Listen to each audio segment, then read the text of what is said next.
Top news. नमस्कार, मैं सुरेश कुमार। आप देख रहे हैं जिला टॉप न्यूज। राष्ट्रीय अंबेडकर सेना भारत शाखा अमेठी 14 अक्टूबर प्रकाश पर्व के उपलक्ष्य में आयोजित कार्यक्रम देऊ का पूर्वा कल्याणपुर जनपद अमेठी में आज बौद्ध धर्म के बारे में भव्य कार्यक्रम आयोजित किया गया।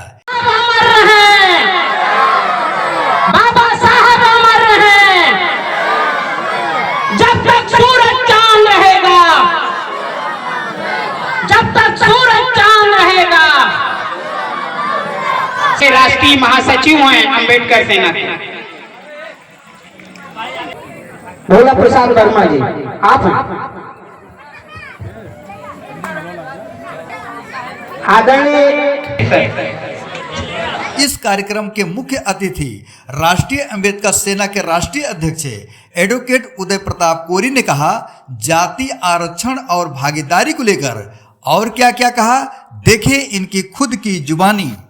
करते हुए भारत देश में जन्मे सभी महापुरुषों की चरणों में नमन करते हुए, बंदे जी को बदनाम करते हुए के और हमारे बीच में फौजी साहब, तमाम हमारे बीच में आज मास्टर, डॉक्टर, इंजीनियर सब लोग इस कार्यक्रम में उपस्थित है। हमारे नौजवान साथी, माताओं बहनों और हमारे बीच में परम श्रद्धेय, परम सम्मानीय राजकुमार यादव जी, जो बिरहा के माध्यम से पूरे देश में अपनी वाणी के माध्यम से बहुजन आंदोलन का भार देने का जो काम कर रहे हैं, मैं उनको, उनकी टीम को बहुत बहुत साधुवाद, बहुत बहुत हार्दिक बधाई करता हूँ। और हमारे कंधे से कंधे मिलाकर चलने वाले विजयलाल गौर जी, रामेश्वर भद्राचार्य जी, तमाम हमारे साथी हैं। मैं सबका नाम लूंगा, रत्नाकर राव जी, पांचू बौद्ध जी, तमाम साथी हैं, सबका नाम मैं 80% लोगों को बाई पेट बाइंगन जानता हूँ। यहाँ पे मैं सबको बहुत बहुत बधाई देता हूँ। जब आप अपनी जात को नहीं लिखेंगे, ये उत्तर प्रदेश की सरकारें, वहाँ का डीएम आपकी जात वहाँ पर देगा, चाहे आप चमार हो, चाहे आप पासी हो, चाहे आप कटिक हो, चाहे आप धोबी हो। अगर आप जात नहीं लिखेंगे या जात नहीं पढ़ा जाएगा तो आपको आर्थिक रूप से जो आरक्षण मिल रहा है, सामाजिक रूप से जो शासन प्रशासन में, वो नहीं मिलेगा। उसका जीता जागता उदाहरण मेरठ है, हापुड़ है, सहारनपुर है, आगरा और मेरठ मंडल है।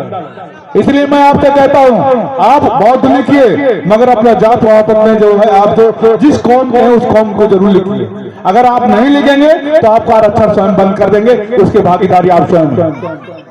ऐसे तमाम विघटनाएं पूरे देश में हो रही हैं। बौद्ध संत बाबा साहब अम्बेडकर के दिए हुए धम्म को, क्योंकि बाबा साहब अम्बेडकर ने 14 अक्टूबर 1956 को पुनः भारत देश में बौद्ध धर्म की उत्पत्ति हुई। बाबा साहब ने धर्म ग्रहण किया और साथियों, बाबा साहेब अम्बेडकर 14 अक्टूबर 1956 को बौद्ध धर्म दीक्षा लिया था, करीब 10 लाख लोगों के ज्यादा साथ। और आज पूरे दुनिया में प्रकाश दिवस मनाया जा रहा है। उत्तर भारत नहीं, भारत पश्चिम नहीं, दक्षिण नहीं, पूरी दुनिया में बाबा साहब के 14 अक्टूबर 1956 को हम लोग अभी 14 अक्टूबर को हम लोग अभी इसी 2024 में नागपुर में थे। करीब साथियों 5 लाख लोग से ज्यादा की संख्या में वहां लोग पहुंचे थे। हम लोग अपनी आंखें देखे बात बता रहे हैं, रात भर लोग पहुंचे, पूरे दुनिया से लोग वहां पहुंचते हैं बाबा साहब के हुए धर्म को आगे बढ़ाने के लिए, जो तथागत गौतम बुद्ध ने शुरुआत किया था। बुद्ध के दिए हुए धर्म को कबीर साहब, बाबा साहब, रविदास, तमाम महापुरुषों ने उस आंदोलन को आगे बढ़ाने का काम किया। अगर इस देश में, अगर इस देश के बंदरों का अगर कल्याण हो सकता है तो बुद्ध के धर्म से ही हो सकता है, अन्यथा कल्याण नहीं हो सकता इस देश के लोगों को। आज पूरे दुनिया में 28 कंट्रियां बौद्धों की है। आप ये मत समझिए कि हम उपासक उपासकाएं बौद्ध धर्म की विचारधारा को माने, उनको फॉलो करें, उनको लिए काम करें। ये जरूरी नहीं है कि हम बौद्ध लिखते हैं तभी बौद्ध है। हम पश्चिम तीर्थन 22 प्रतिभाओं को माने और उपासक उपासकों रूप में काम करते हैं, चाहे यादव हो, चाहे खटिक हो, चाहे बनिया हो, चाहे क्षत्रिय हो, चाहे ब्राह्मण हो, कोई भी जात का व्यक्ति बौद्ध धर्म ग्रहण कर सकता है। कोई भी व्यक्ति बौद्ध धर्म ग्रहण कर सकता है और बौद्ध धर्म की विचारधारा को आगे बढ़ा सकता है। आज सारनाथ जैसे जहां पर तथागत गौतम बुद्ध को ज्ञान प्राप्त हुआ था, वहां पर आज ब्राह्मणों का कब्जा है साथियों। ऐसे तमाम जगहों पे ब्राह्मणों को कब्जा है, इसलिए क्योंकि क्योंकि उनको पता था शिक्षित बनो, संगठित हो, संघर्ष करने का जो नारा बोधिसत्व बाबा साहेब अम्बेडकर ने हम बहुजनों को, SC ST OBC माइनॉरिटी को दिया था, आज उस तीनों नारों को ब्राह्मण समाज या जो भी लोग हैं संविधान का पालन वो लोग कर रहे हैं ईमानदारी से। आज संविधान के नाम पे वो लोग आगे बढ़ रहे हैं। आज पढ़ लिख कर डॉक्टर, मास्टर, इंजीनियर 85% नहीं 15% पूरे देश पे कब्जा उठाया हुआ है। चाहे मास्टर हो, चाहे डॉक्टर हो, चाहे इंजीनियर हो, चाहे IAS हो, चाहे IPS हो, चाहे साधु हो, चाहे संत हो, हर जगह उनका एक छत्र कब्जा हुआ है। आरक्षण को मिटाने के लिए लगातार वो लोग काम कर रहे हैं और आरक्षण को बचाने के लिए हम लोग काम कर रहे हैं। अब जनता देखना इस बात का है कि हमारे पास क्या है, उनके पास क्या नहीं है। हमारे पास क्या है? हमारे पास वोट। क्या है? वोट। जो बोधिसत्व बाबा साहब अम्बेडकर ने बड़ी मुसीबत से आपके लिए 2 वोट का अधिकार मांगा था, मगर एक वोट पूना के समझौते के बाद मिला और उस एक वोट को भी आज आप आपके आरक्षित सीटों पे आपके ईमानदार लोग जीत कर नहीं जा रहे हैं। आज बेईमान, मक्कार, दुष्ट लोग लोकसभा, विधानसभा पहुंच रहे हैं और आज पूरे देश में आपकी आवाज उठाने वाला कोई व्यक्ति नहीं है जो विधानसभा में, लोकसभा में आपकी बात उठाए। और यहाँ तो लोकसभा में लोग जीत के जाते हैं तो कहते हैं कि हम चमार रेजिमेंट की मांग करेंगे। क्या बात करते हैं? हम एक चमार रेजिमेंट की मांग करते हैं। ये नहीं मांग करते कि जिस महा रेजिमेंट ने बोधिसत्व बाबा साहेब अम्बेडकर के पहले थे, उसके बाद बाबा साहेब अम्बेडकर जब विदेश से पढ़े और महा रेजिमेंट के बारे में अंग्रेजों में जो बुकें लिखी गई थी उसमें पढ़ा बाबा साहेब। उसके बाद बाबा साहेब मुंबई आए और महार जो 1 जनवरी 1818 को जो युद्ध हुआ था भीमा का कोरेगांव में, 1 जनवरी 1818 को उसके इतिहास को बाबा साहब ने खो डाला और हर 1 जनवरी को बाबा साहब भीमा कोरेगांव जाए थे उस विजय शौर्य स्तंभ को नमन करने के लिए।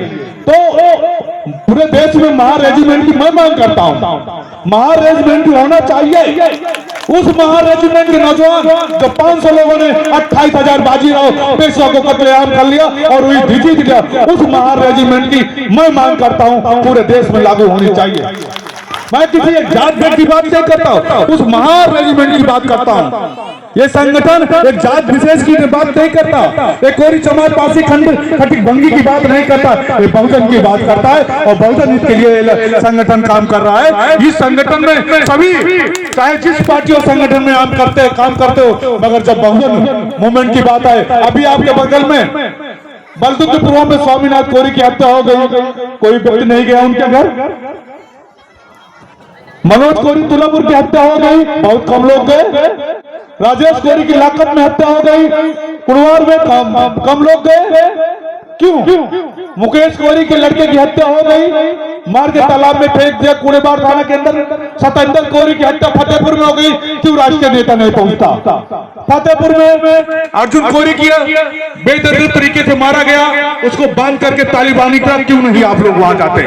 और हमारे बीच में अनुराग भारती भाई साहब है, आपको जय भीम। सामाजिक कार्यकर्ता तमाम संगठनों को हमेशा प्रोवाइड करते हैं, मदद करते रहते हैं। मैं सबको बहुत बहुत साधुवाद देता हूं क्योंकि ये हमारे बीच में राजकुमार यादव जी विधायक गायक हैं। मैं आपको बहुत बहुत धन्यवाद देता हूं। मैं आपको मौका देता हूं क्योंकि हमारा टाइम खत्म हो चुका है, क्योंकि हमारे जो साथी हैं लखनऊ जाएंगे, अयोध्या जाएंगे। कमिश्नर साहब बीमार अवस्था में यहाँ पहुंचे, क्योंकि आपने जो है तमाम लोग भाषण के माध्यम से समाज सुधारते हैं, आप अपनी वाणी के माध्यम से, अपने गायकी के माध्यम से बहुजन आंदोलन को आगे बढ़ाने का काम करते हैं। तो मैं आपसे निवेदन करता हूं 1 जनवरी 2025 को विजय शौर्य दिवस पुनः मनाया जाएगा भीमा कोरेगांव। 1 जनवरी 1818 को जो पुराने हवाई अड्डे पे कार्यक्रम हाथी घोड़ों के साथ होता है वो कार्यक्रम किया जाएगा। आप लोग से निवेदन है ज्यादा से ज्यादा संख्या में पहुंचकर अपने उस महापुरुषों को नमन करें, विजय शौर्य दिवस मनाएं। और इस प्रकाश दिवस की बहुत बहुत हार्दिक बधाई। मैं आप सबसे वादा और विश्वास दिलाता हूं कि आप अपने बच्चों को शिक्षा दें, शिक्षा के लिए आगे बढ़ें, नशा से दूर रहने का काम करें,